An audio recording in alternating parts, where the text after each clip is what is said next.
Hello everyone, welcome back to my channel. I hope you're all doing really well. Today I actually want to make a nice long video which has a lot of talking. So I reached out to you all on Instagram to see if there was anything that you wanted to know about me. I gave a few topics about like spirituality, life, fostering, things like that. And a few of you actually had a lot of questions about fostering. And because this is a get to know me video, I know fostering might be something that is quite random. So by talking about fostering and everything I experienced, that's probably the best way that you're going to get to know me. And before I carry on, I just wanted to say thank you so much for all of the questions that I received. It was really interesting and a lot of questions were really deep, and I'm really excited to be answering them. I've been connecting with so many amazing people on Instagram and I'm so grateful for that. I didn't think I would have such meaningful relationships just through social media, but honestly I'm so thankful for everyone I've met and everyone who's reached out to me and all of the amazing conversations that we've been able to have. So I received quite a few questions, but I've kind of put them into categories. I'll try and leave timestamps in the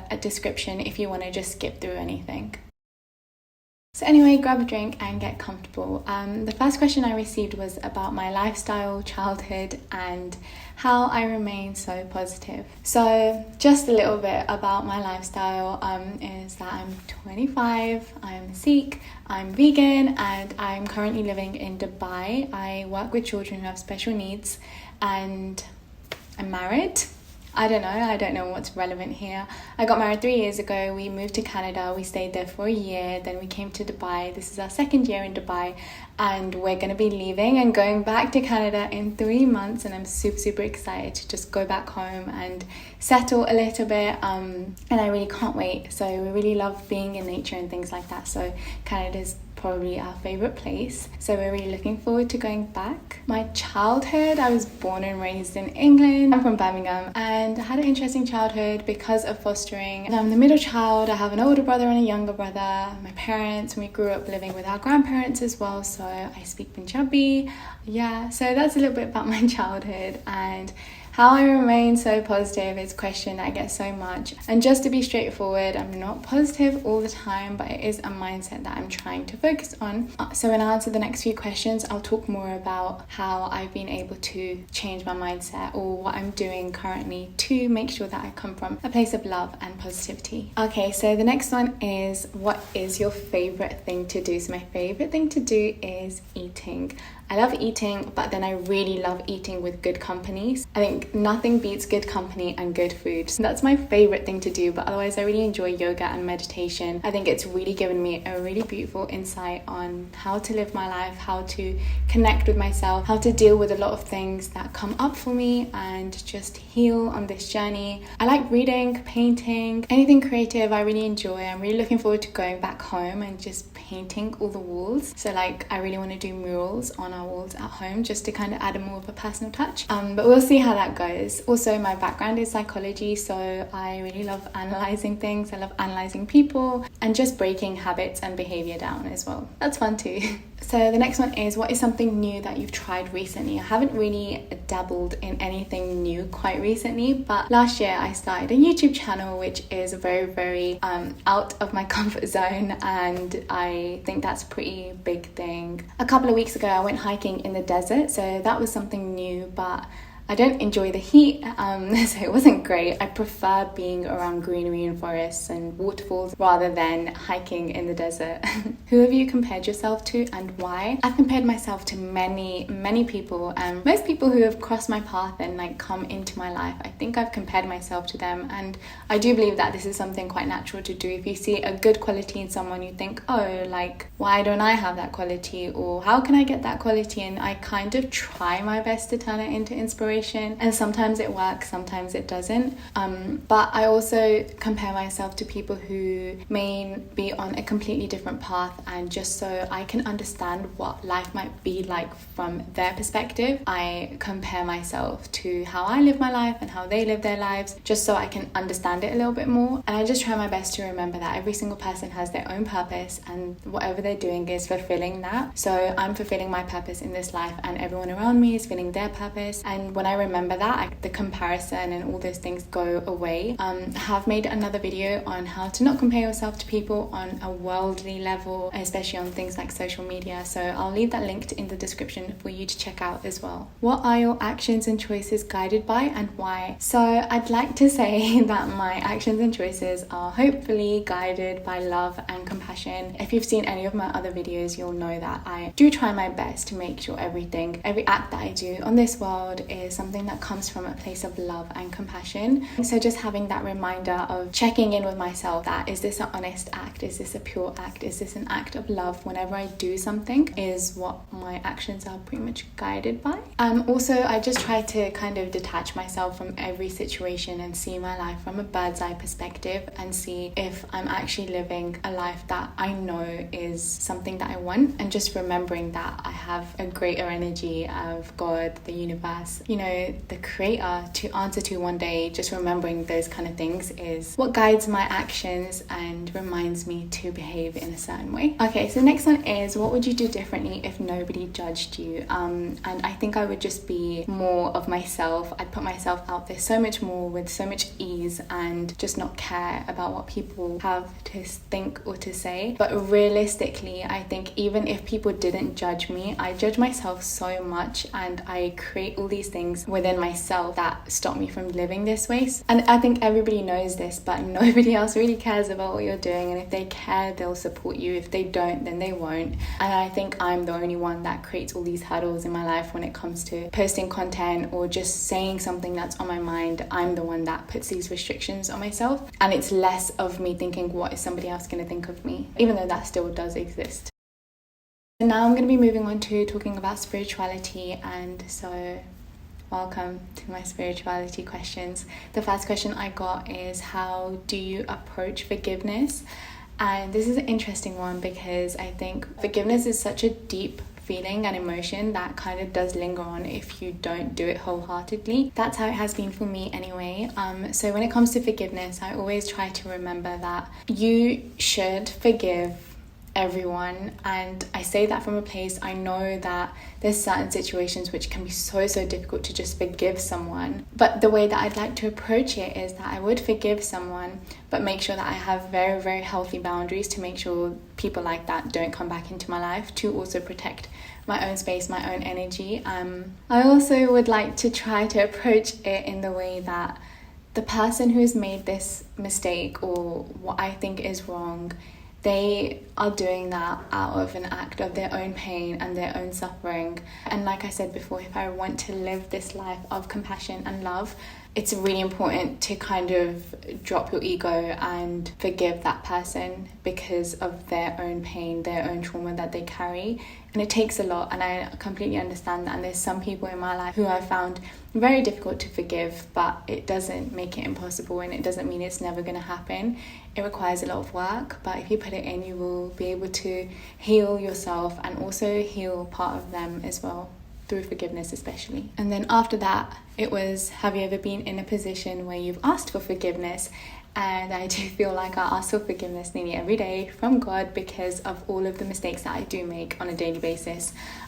So I ask for forgiveness on that level, but on a more worldly level, I think I have asked for forgiveness because of being on this journey of being more aware of myself. I know that I definitely make mistakes that are very hard to admit sometimes, especially in closer relationships. And asking for forgiveness from a really pure place is so valuable, because every time I feel I've asked for forgiveness from somebody who I am close to or connected to on a deeper level, it's actually just made the relationship a lot stronger. So I'd like to say that I do ask for forgiveness quite a lot because I am not perfect and there's many mistakes that I also make. I want to kind of move forward being comfortable with asking for forgiveness when it comes to very basic situations, just to make sure all of the relationships in my life are something that I think are valuable and respected mutually. Okay, so the next one is, what triggers your happiness? Babies and food and good people trigger my happiness. I think there's something so magical,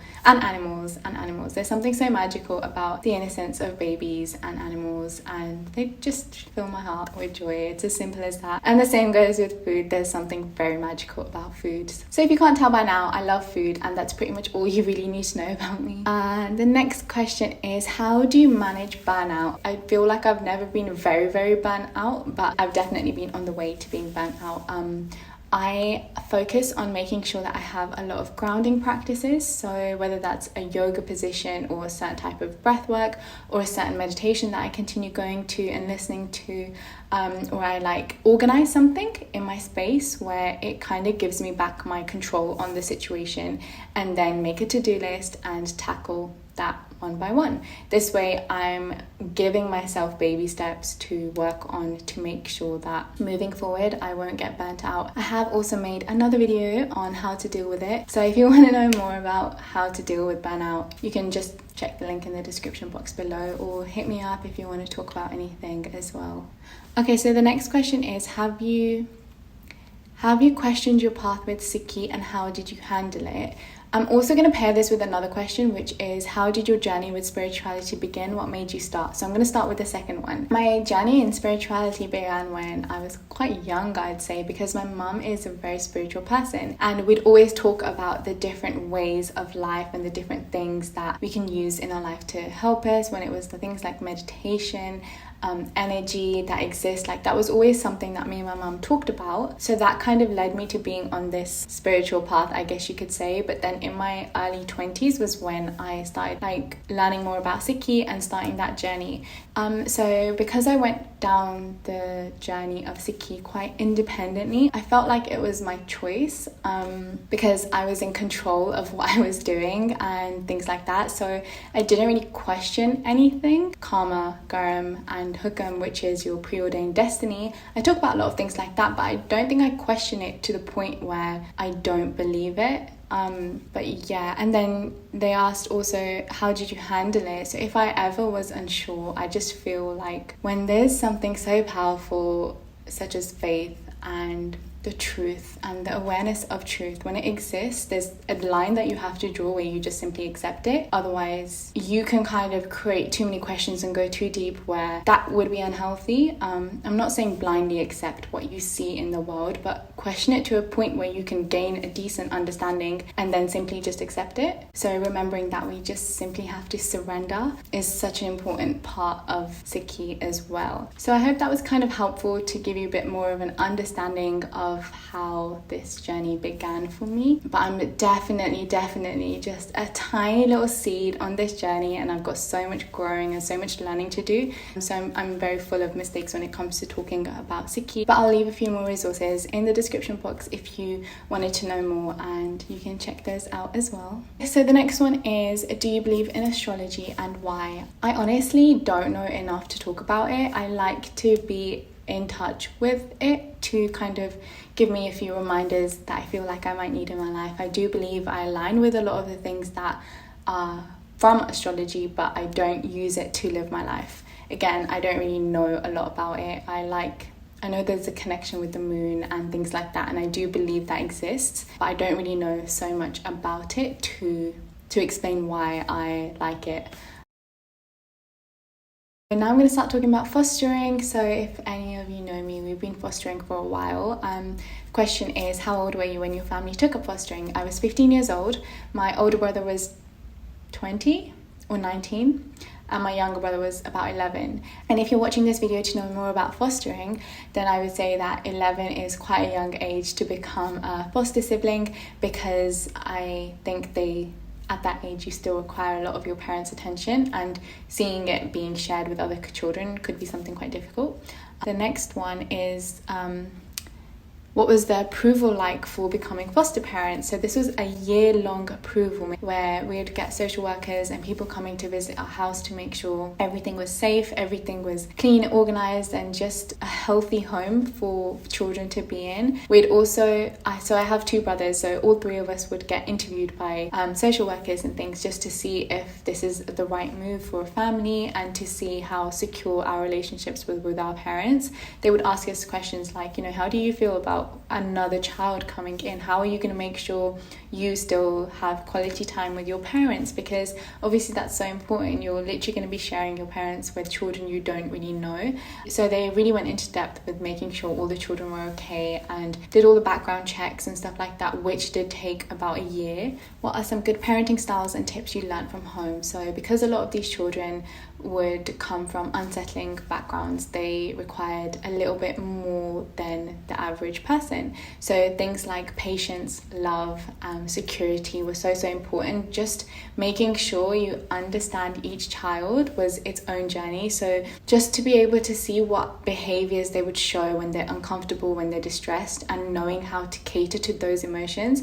It is quite specific, so I don't really have any general parenting styles that I learned from them, but just understanding each child individually would be a task, and then understanding how to give them the security and the love would be the next thing, and then making sure you just stay consistent with that. Making sure they also feel like they have control, because coming from wherever they came from and then coming into a house where there's structure and routine, it can actually be quite distressing for them. So just making sure that they still feel comfortable and they're still continuing to live the way that they have been living, but slowly introducing routines and structure and things like that. Creating independence, allowing them to make sure that they can actually support themselves, because you don't know how long they're going to be with you, and making sure they have the tools and techniques to actually try and deal with something on their own when they go out into the world. And the main thing for all of the kids is just making sure they know how to handle emotions in a healthy way.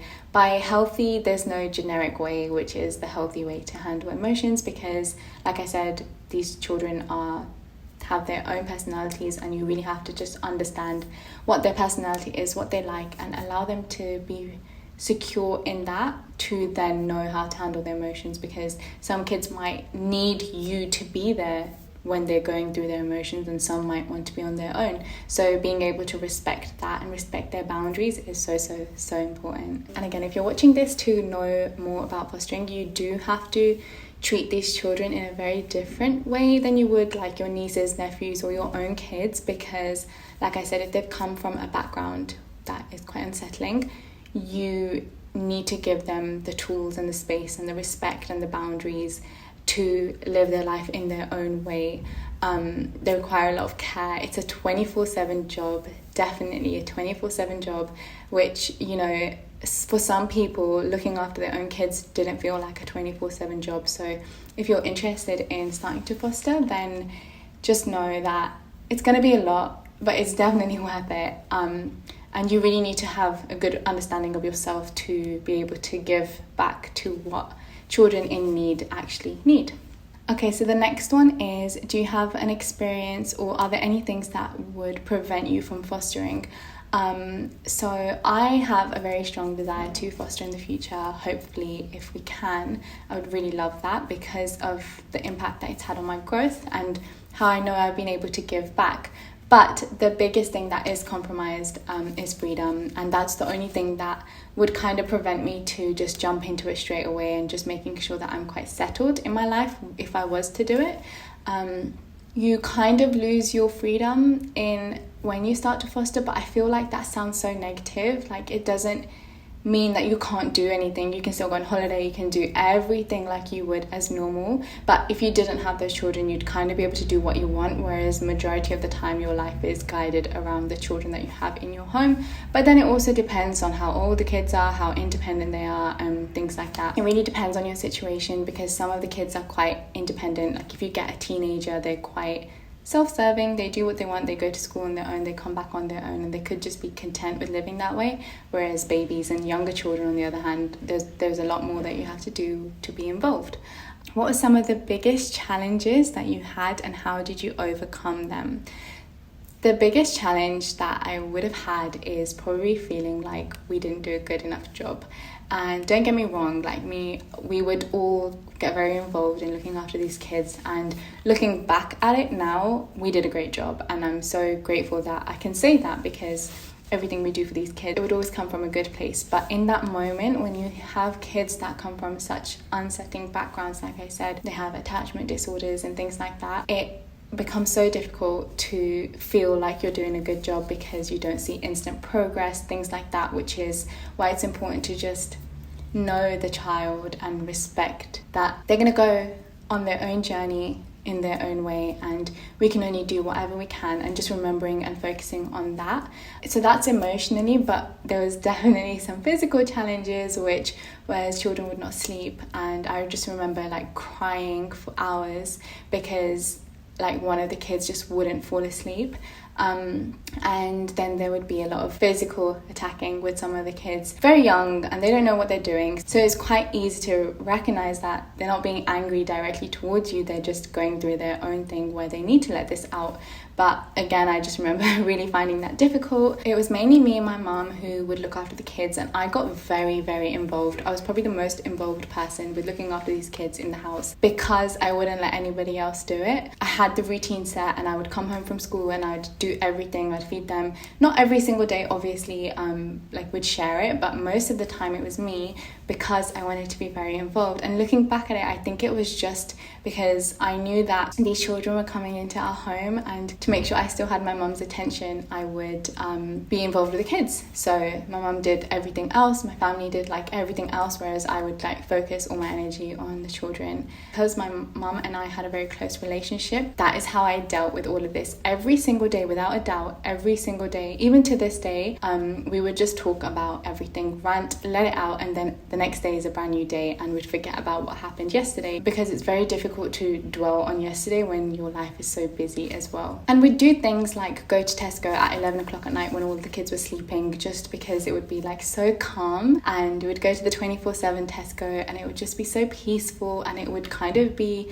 a good way for us to like chill. At the end of the day, we'd be doing grocery shopping, and then we'd also just kind of like watch a really late night movie and do these things. Or if the kids are at school, we'll spend that time just watching movies, catching up, organizing things, and that was kind of like the self-care that we did with each other, which I think is so important. So having a secure person, having an understanding person to go to when you have troubles is so important. Otherwise, I feel naturally, no matter how much you try not to, it would come back to the children. It's not their fault. So making sure you have somebody to talk to is key, and have like a strong unit around you to process everything you're going through so you can give the best to the children. So learning things like that is basically like what helped me be so aware of how I treat people, and helped me be on this journey of making sure that I have a good, loving relationship with people who come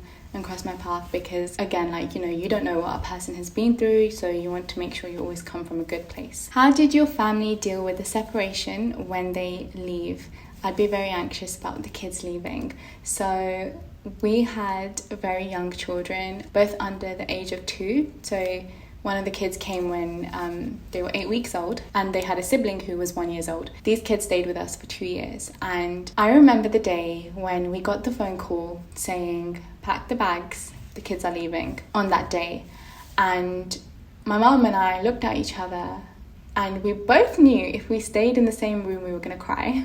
But we also both knew, and we would often talk about that these children are not ours. We have no right whatsoever to have any kind of desire to keep them. If they are going back to their family, they're going back because that's where they belong. If they're not, then they would stay with us. So we had that mindset like screwed in our heads from the beginning, because it's so disheartening letting children go. They're not our children, and it would be quite selfish to say I want to keep them because they belong in their family and things like that. So we had that mindset. And I just remember that day, my mum started packing one of the kids' stuff, and I went into another room and started packing their stuff. And we were both crying, but we were not doing it together, and because it is very difficult. But just remembering the fact that they are going back home, and we shouldn't let any of our energy or any of our thoughts get in the way of that, because that's also really unfair. So that's kind of how we dealt with it. With most of the kids, we are still in touch with them, and I'm so grateful for that, because that separation doesn't really exist. But there are so many kids where, you know, families don't want to be in touch with us, because obviously it's not a great situation to be in. You just have to respect people's opinions, and, you know, again, like, you don't really have a right to say anything about their children or their family, because your job is not to keep them, it is just to help them while they're with you, and then you do have to let them go. And yeah, we just kind of had to see that they're going back to their own family. Next question is, did the children your family fostered stay with you for a long time?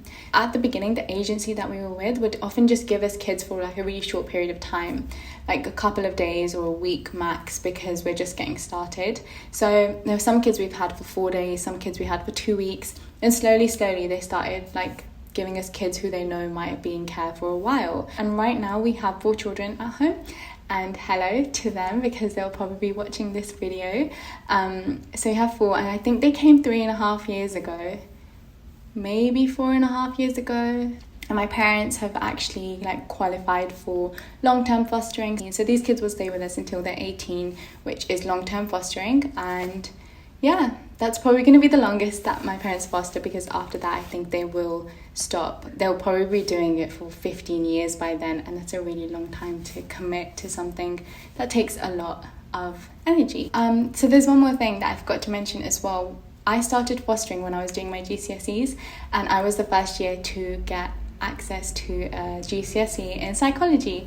So it was really amazing because me and my psychology teacher would talk about like how to help children and how to help their development, and it was just something from then on that this is what I knew I'm going to do for the rest of my life. I have dabbled in a few other jobs, but I know that I'm only going to be working with people on their healing journeys and helping children develop.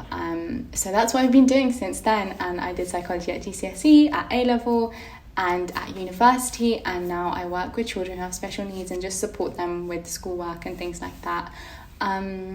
But yeah, like I said, with fostering, spirituality, everything is so interconnected with my life and has literally made me who I am today. That's all about me, really. If you do have any more questions, ask me below in the comments and I'll let you know.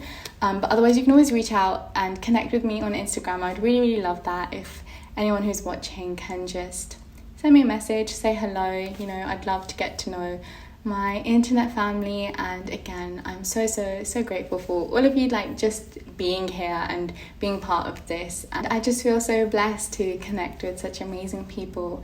So I'll finish it off here, and thank you so much for joining and watching, and I hope you enjoyed it. Let me know if there's any other videos that you might want me to make if you want. But yeah, that's all for today, and I will see you next week. Bye.